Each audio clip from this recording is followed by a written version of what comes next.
반갑습니다. 노생마입니다. 네, 그렇게 허벌라이프를 정리를 했어요.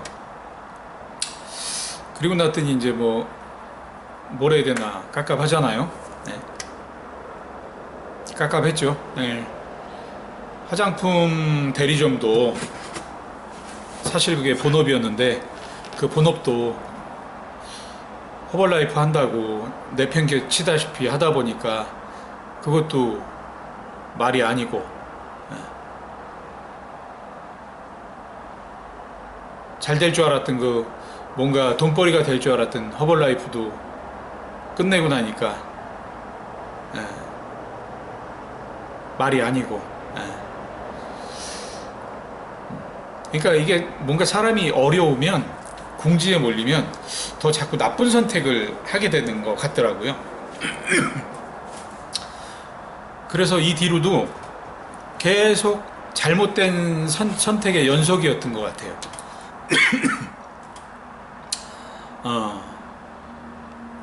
화장품 영업도 허벌라이프 하는 동안 어떤 정신 상태였냐면 화장품 매장에 가서 화장품 얘기를 해야 되는데 나도 모르게 허벌라이프 사업 권유를 하고 있더라고요. 그러니까 지금도 기억에 남는 게 그때 그 수지에 화장품 가게가 저하고 이렇게 우호적이고 관계도 좋아서 제 물건도 좀 팔아주려고 하셨던 매장이 있는데 거기 가서 제가 매주 허벌라이프 권유를 하니까 한 3번째인가 얘기를 듣더니 그 얘기를 하더라고요. 앞으로 화장품 얘기 안 하고 허벌라이프 얘기 하실 거면 오지 마세요 그러더라고요. 그때가 이제 저도 이 허벌라이프가 긴가민가 할 때인데 화장품 매장에서 그렇게 소위 말해서 그 현타가 생기고 나니까 화장품 매장에 그 솔직한 이야기를 들으니까 오지 마세요라는 얘기를 들으니까 내가 뭔가 지금 진짜 잘못하고 있구나. 그래서 그 뒤로 더 허벌라이프를 그만두게 된 계기가 된 것 같기도 해요. 그분 때문에. 그 뒤에 이렇게 추측하기로 아마 그분도 이미 다단계라는 걸 꼭 허벌라이프가 아니더라도 다단계라는 거를 접해보고 나서 아니라는 걸 이미 알고 계셨던 분이라 제가 자꾸 이렇게 허벌라이프 사업 권유를 했던 거에 대해서 그분이 저도 뭔가에 빠져 있구나 하고 미리 좀 알아차리셨던 게 아닌가 그 생각이 들더라고요. 그렇게 해서 허벌라이프도 정리하고 이제 대리점도 화장품 대리점도 안 되니까 하나하나씩 정리했죠. 하나하나씩 정리했어요. 화장품 이 대리점은 문제가 다달이 생기는 그 이익이 현금으로 이익이 남는 게 아니고 어떻게 보면 현금은 본사로 입금하고 결제를 하는 거죠. 마감 결제. 그리고 내가 버는 건 왠지 물건과 미수 이걸로 번다는 결론이 나오더라고요. 그리고 회사에서 해주는 반품은 그때 2%인가 해줬는데 실제적으로 반품이 막 작게는 3, 4%, 많게는 4, 5%씩 막 생기는 거예요. 그러니까 반품도 쌓여가고. 그래서 결론은 현금이 남는 게 아니고 미수와 재고와 반품이 남더라. 이런 상황이었죠. 그리고 그 모든 게 매출이 받쳐주면 다 해결될 일인데 이제 온라인이나 뭐 이런 홈쇼핑 요쪽이 그때 막 뜰 때였어요. 그때가 2009년도. 그러니까 대리점 매출이 점점 줄 수밖에 없죠. 그러니까 모든 게 악화가 돼가는 거예요. 뭔가 시대적으로도. 그래서 화장품도 정리를 했어요. 그래서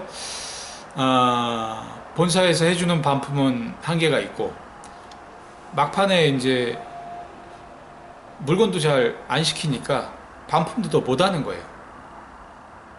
그래서 반품 정리를 못하다 보니까 반품이 쌓여서 그것도 나중에 한 4, 5천만 원어치가 되더라고요. 본사에는 결제를 해줘야 되는데 돈은 없고, 이제 막판엔 그렇게 되는 거예요. 돈은 없고. 그래서 나들이 같은 경우는 담보가 들어가 있었는데 신용보증으로 결국 제가 결제를 못하니까 그 신용보증에서 찾아가더라고요. 몰랐어요. 저는 저한테 그 신용보증에서 이 나들이에 돈을 내줘도 될까요? 하고 물어볼 줄 알았더니 그 신용보증 담보라는 게 저한테 물어보질 않더라고요. 그러니까 회사하고 계약 종료가 되니까 회사는 저한테 돈을 못 받은 만큼 신용보증기금에서 청구해서 찾아가니까 저는 이제 신용보증기금에 갚아야 되는 빚이 생기는 거죠. 그리고 반품은 남고, 이런 게 이제 막 쌓여가는 거예요. 그때부터 이제 뭔가 어려움의 시작이 본격적으로 시작이 됐던 것 같아요. 화장품 가게 다니면서도 이제 정리할 때 결제를 저는 해야 제가 현금이 들어오는데, 화장품 가게도 결제는 안 해주고 이제 반품으로 물건으로 돌려주는 거예요. 그럼 거래처에서 물건으로 돌려줄 때 멀쩡한 걸 돌려주는 게 아니고 멀쩡하지 않은 걸 돌려주는 이런 또 악순환이 또 발생이 되더라고요. 그래서 그렇게 저렇게 정리를, 화장품 대리점 정리하는데도 한 3, 4개월 정도 걸렸던 것 같아요. 그러니까 거래처 가서 정리할 때도 서로 눈치 싸움이죠. 저는 가능하면 일단 현금으로 받고 싶고, 현금으로 못 받으면 멀쩡한 물건으로라도 받고 싶고, 이런 상황이고, 거래처는 가능하면 현금으로 안 주고 물건으로 주더라도 멀쩡한 물건은 갖고 있고 멀쩡하지 않은 물건을 반품하고 싶고, 이런 가운데 서로 또 실갱이도 하게 되고 또 섭섭하게도 하게 되고, 오히려 제가 섭섭함을 느끼기도 하고, 이런 식으로 화장품도 정리했어요. 그리고 나니까 빚이 남고, 신용보증기금에 빚이 남고, 또 물건이 반품, 재고 두 개 합쳐서 한 5, 6천 정도 됐던 것 같아요. 그렇게 남았었네요. 네. 그러니까 그걸 어떻게 처리할 방법이 없잖아요. 근데 어쨌든 가능하면 멀쩡한 물건이 많아야 어떻게든 팔 수 있는 방법이 있기 때문에, 또 대리점들 여기저기 다니면서 제가 멀쩡치 않은 물건 주면서 또 멀쩡한 물건으로 또 이렇게 교환식으로 해오는데, 아무래도 제가 주는 것보다 적게 받아오겠죠. 그래야 교환이 되니까요. 멀쩡한 거 조금 가져오는 대신 멀쩡치 않은 걸 또 많이 주게 되는 거예요. 이러면서 또 거기서도 또 손해보게 되고, 이러면서 뭔가 정리를 할 때는 이렇게 계속 손해보는 과정들이 생기더라고요. 그러다가 이제 회사하고 관계, 또 대리점들하고의 어떤 그 교환 관계, 이런 게 다 끝나고 나니까 정말 빚하고 물건만 남더라. 근데 이거를 어디다 팔 데가 없는 거예요. 이제 팔로가 좀 막막하더라고요. 화장품 가게도 아무리 싸게 준다 그래도 외상으로 장사하려고 그러지, 예? 뭐 그를 현금 주고 사려고 안 해요. 싸게 준다 그래도. 이유가 제가 취급했던 브랜드들이 한마디로 현금성이 낮은, 가치가 낮은, 브랜드가 낮은 것들을 하다 보니까 아무리 물건이 많아도 그걸 현금화하기가 어렵더라고요. 그래서 그거를 어떻게 팔까 하다가 그때 제가 카니발이었는데, 카니발 2였는데 어디 야탑이나 이런 주변에 역전 다니면서 차에다 실어놓고 뒷문 열어놓고 이렇게 팔아보기도 하고, 예? 그다가 뭐 주차 딱지도 떼고, 예? 그러면서, 예? 판 거보다 주차 딱지가 더 클 때도 있고, 그리고 또 주말에는 또 저희 아이들하고 다니면서, 예? 저희 아이들 태우고 또 분당에 뭐 또 서현역이나 정자역 같은 데 다니면서 또 문 열어놓고 팔다 보면 주변에서 또 이제 텃세들이 있어요. 그 노점들이. 몰랐어요. 저는 그 노점들이, 예? 텃세가 있는 거를. 그래서 한 30분 하다 보면 주변에서 와서 하지 말래요. 뭐 하려면 자기네 뭐 가입을 해야 된대. 그러면서 또 물러나고, 자꾸 이렇게 물러나게, 뒤로 물러나는 일들이 자꾸 생기더라고요. 그러니까 그런 거를 자꾸 물러날 때마다 진짜 서럽더라고요. 이게 물러날 때가 없을 때까지 물러나야만 결국 진짜 정신이 번쩍 나더라고요. 그러니까 요때만 해도 물러날 때가 있었던 거예요. 아직 덜 어려웠던 거예요. 정말 물러날 데가 없었다면 거기서 물러나면 안 됐던 거예요. 에? 나 이거 아니면 죽는다. 에? 차라리 날 죽여라. 뭐 이런 각오까지 돼야 정말 다시 일어설 수 있지. 그 뒤를 돌이켜보면 뭐 이런다고 물러나고 저런다고 물러나고 했던 제가 아직은 덜 어려웠었구나, 그런 생각이 들더라고요. 그리고 그 서현역에서 제가 이 카니발 뒤에 실어갖고 트렁크 열어놓고 장사할 때 진짜 민망했던 게, 저희 집사람이, 예? 이 물건 이거 다 많이 팔아서 여기다 돈 담아오라고 뭐 이렇게 지갑인가 뭘 줬는데, 하루 종일 나가서 5,000원 팔아가지고 거기다 준 기억이 나요. 그때 아이들까지 데려갔었는데, 그때 막내딸이 뭐 4살이고 아들이, 둘째 아들이 6살이고 그랬을 때인데, 애들은 모르죠. 천진난만해서. 그러니까 아빠가 뭔가 이렇게 팔려고 하니까 지들이 또 돕는다고 사세요 사세요 애들이 거들어주는 거예요.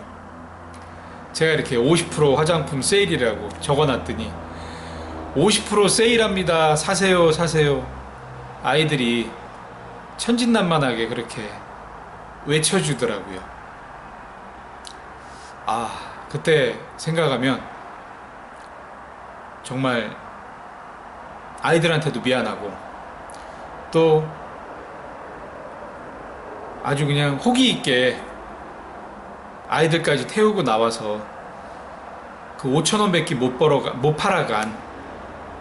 못 팔아가서 그 집사람한테 그걸 줬을 때, 그때 참 민망하고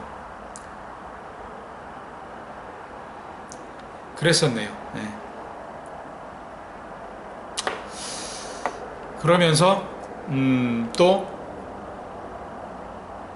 반신욕방 그 허벌라이프 정리하고서 남은 그 반신욕기 세대네요. 그때 세대로 어찌어찌 운영하면서 그 살았었어요. 그때 2009년 이제 2010년이 됐겠네요. 그때가 그렇게 살다가 또 화장품으로 방판을 해보겠다고, 지금 생각하면 말도 안 되는 얘기인데, 죽전에 보면은 그 의류 매장들이 몰려 있었어요. 아울렛으로. 그래서 화장품 방판을 하겠다고 제가 갖고 있는 재고들 또 들고 가고, 또 손님들이 찾는 건 제가 화장품 매장 다니면서 구하겠다는 생각으로 명함까지 파가지고 다녔네요. 그러니 뭐 이렇게 다녀보면 뭐 역시나 브랜드 있는 걸 찾는 거예요. 제가 갖고 간 건 안 사고, 뭐 아모레 구해달라, LG 구해달라, 뭐 엠프라니 구해달라, 뭐 이런 식이었죠. 그럼 또 제가 또 그거를 구해가요. 저는 돈 주고 또 사서 구해가요. 뭐 만약에 10만원짜리다 그러면은 뭐 아모레 같은 건 70%에 구해요. 그 매장에서도 저 봐서 그냥 70%에 준 거예요. 그걸 갖다가 이제 팔려고 보면 또 마음이 바뀌었어. 안 산대. 예? 그래서 또 그것도 또 떠안고, 예? 그런 식으로 하니 무슨 돈벌이가 되겠어요.